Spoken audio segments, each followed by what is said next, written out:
Bugün son yıllarda izlediğimiz en çılgın dizilerden birini konuşacağız. Ama öncesinde tartışmamız gereken önemli bir mesele var. Yakın dönemde izlediğimiz bu yapımların tek bir derdi vardı. Gelir eşitsizliği. İnsanlar artık bir şeylerin epey ters gittiğinin farkında.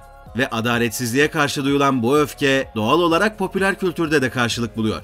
Ama sistemin karşıtı olduğunu iddia eden bu yapımlar gerçekten bir değişim yaratıyor mu? Zira kapitalizm kendisine yöneltilen eleştirileri bile bir ürüne çevirip satabilecek kadar güçlü. Peki bu yapımlar ne işe yarıyor? İlk akla gelen farkındalık yaratmaları, ama bu da tek başına yeterli değil.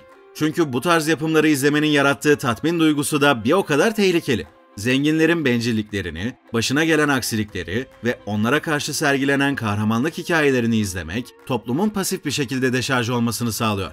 Ve sonra birçok insan hayatına aynı şekilde devam ediyor. Gerçi aksi de artık pek mümkün değil.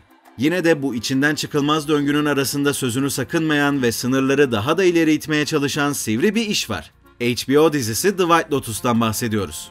Görsel dünyası ve senaryo işçiliğiyle yakın dönemin en başarılı televizyon eserlerinden biri. Dizide her sezon farklı bir tatil bölgesinde geçiyor. Karakterler ve hikaye değişse de tema aynı. Antoloji serisi gibi düşünebilirsiniz. Tüm sezonların ilk bölümünde birinin öldüğünü görüyoruz. Ancak kimin öldüğü belli değil. Zaten dizi de bununla pek ilgilenmiyor. Bu gizem çözülene kadar da ultra lüks bir otelde zenginlerin tatillerini izliyoruz. Ama dizi sadece pahalı hayatların içindeki entrikalarla ilgilenen bir dizi değil. Gücün, statünün ve paranın insanları nasıl yozlaştırabildiğini göstermeye çalışıyor. Ve bunu yaparken de bu yozlaşmayı farklı temalarla etkileşime sokarak olayı farklı açılardan ele alıyor. Bu temalar bazen temel insani duygular olurken, bazen de sezonun geçtiği bölgeye ait karakteristik unsurlar da olabiliyor. Örneğin 3. sezonda Uzak Doğu etkisiyle oyuna spiritüalizm dahil oluyor. Bunun dışında diziyi benzerlerinden ayıran en güçlü yanlarından biri, karikatürize bir zengin imajı çizmekten kaçınarak ele aldığı her karakterin duygusal dünyasını itinayla kurcalaması. Dizinin ilk sezonu Hawaii'de, ikinci sezonu da Sicilya'da geçiyordu. Yeni çıkan 3. sezonda Tayland'da geçiyor. Biz de yeni sezon öncesi oyuncu kadrosundan bazı isimlerle röportaj yapma fırsatı bulduk. Röportajı Türkiye'den yaptığımızı söylediğimizde de çok güzel tepkiler aldık. Buraya geri döneceğiz ve oyunculara gelir eşitsizliği teması üzerinden sorular sorarak konuyla alakalı fikirlerini almak istedik. Çünkü onların da bir bakıma ayrıcalıklı bir dünyanın içinde yaşadıklarını varsayabiliriz.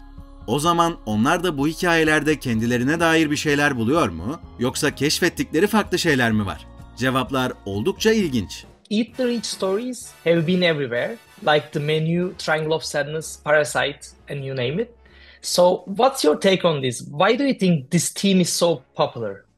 I think they're popular more now than before because the wealth gap is bigger. Because, resources are concentrated in the hands of the fewer. And if you look at the giant populist movements all over the world now in elections, it's because people are frustrated. And it's the first generation all around the world who are likely to earn less money and have less things than their parents. And it's always been at times like that. I want to see them have problems. It'll make me feel better because I'm struggling to make a living and to make my rent and to keep my job. I want to see rich people suffering. And so that's part of the theme. So it starts off feeling like it's going to be that, and they end up feeling very human. You recognize them as people like ourselves. They might have a lot more money, but they have the same emotional problems. Lucius Malfoy'la benzer hislere sahip olmak ne kadar tatmin edici bilemiyoruz. Ama bu yapımların neden popülerleştiği konusunda belli ki kendisiyle hemfikiriz. Ancak o da farkında ki bu tarz işler yaşamını dahi sürdürmekte zorlanan insanların izleyerek kendilerini rahatlattıkları bir katarsise dönmüş durumda. Gerçekten eşitsizliği sorguluyor muyuz, yoksa sadece onlar da mutsuz diye içimizi mi rahatlatıyoruz? Oh God. I think we're living in a world where that's the reality. It has been the reality cyclically, going back 2, 3, 4,000 years, right? But there certainly in our country, it was a little more egalitarian for a number of years, and now that has changed over the last 40 years. And that chasm between economics, class, which is, was explored in season 1, sexuality and jealousy and envy in season 2, and spirituality in this season, right? Mike is one of the greatest observers of the human condition than anyone that I've ever met. We all, not as an actor, but as just being human, have our existential crises that we go through over the course of one's life. To see it presented kind of in this way, and Triangle of Sadness and all of the other things that you noted, and also inherent, embedded into the story of the White Lotus, is familiar to us. Whether we're experiencing that exact same problem is irrelevant. There will be a storyline or a moment where we can identify with it because we too have experienced that on some level. And I think it makes us not feel so alone in the world. Does that make sense? I think that's one of the reasons why this particular genre has taken off the way that it's taken. Walton Goggins'i Fallout dizisinden hatırlayanlar olmuştur. Kendisinin bu durumla alakalı fikirleri daha genelleyici. Ona göre gelir eşitsizliği tarih boyunca var olmuş bir döngü. Ama bu onun değiştirilemeyeceği anlamına gelir mi? Tam tersine tarihteki büyük kırılmalar hep bu tür kaçınılmaz gibi görünen düzenlerin yıkılmasıyla yaşanmadı mı? Yaşadığımız süreci şimdiye kadar yaşananlardan farklı bir yere konumlandıran bir ikiliye bakalım. We're closer to destruction than we've ever been. Also, too, I think that idea of upstairs, downstairs, that idea of the haves and the have-nots, this sort of divide. Social inequalities. Yeah, like you have all these sort of people of a certain level living, going to these vacation spots where, they want to be comfortable. Like they're in a foreign country, but they want to eat a hamburger. They want to eat a hamburger and they, want to have a pool and they want to have green grass, but you're in a place that could be the desert or this. So I think Mike really likes to sort of turn that screw into making people really look at things and using what seems like a comfortable position and putting them in the most uncomfortable. And he loves this idea of this upstairs, downstairs aspect of the world. Yeah, inherent in any life in Western civilization is exploitation. I mean, you're participating in systems of exploitation when you're living it the way that we live. Yeah, definitely. Also, it's kind of similar question, but in the show we watch rich people who can't seem to enjoy themselves even on vacation, like a hamburger example. No, money doesn't solve those problems. Yeah. So wherever you go, why they're acting so weird? I know. Especially in White Lotus. You can live an unexamined life if you have a lot of money. I think it's easier to live an unexamined life when you have a lot of money. But again, Mike does this. He makes you think. I always think it's so interesting that he starts each season with a murder. Like, what's going to happen. You flash to the end and then start to the beginning. So he hooks you. And then you sort of, that these people who are looking for just a relaxing 6-day. You forgot about the murder. Beautiful. That where the train is going to go. You're in the car headed for the wall. And so he just slowly sort of like gently starts to peel this onion back. I think it's such a clever way of doing a show, the way that Mike does it, because he hooks you. And then slowly you start to just watch everything disintegrate.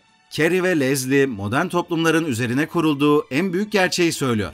Tüketim çarkını döndürmek için birilerinin her zaman çalışması, üretmesi ve sömürülmesi gerekiyor.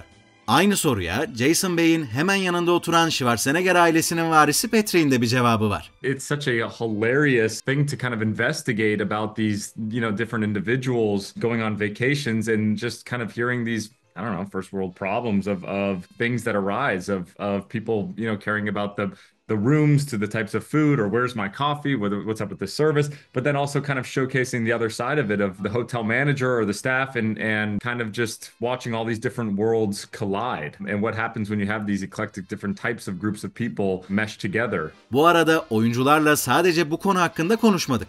Walton Goggins'in İstanbul sevgisi şaşırtıcıydı. Hey, you know what? The only trip that I was able to make that wasn't for work, just for pleasure over the course of making the White Lotus was Istanbul, man. I met my family in Istanbul and we were there for 8 days and I've got some friends that live there and I just love it, man. Like I want to live in Istanbul. I love it so much. It's one of the most beautiful cities in the world.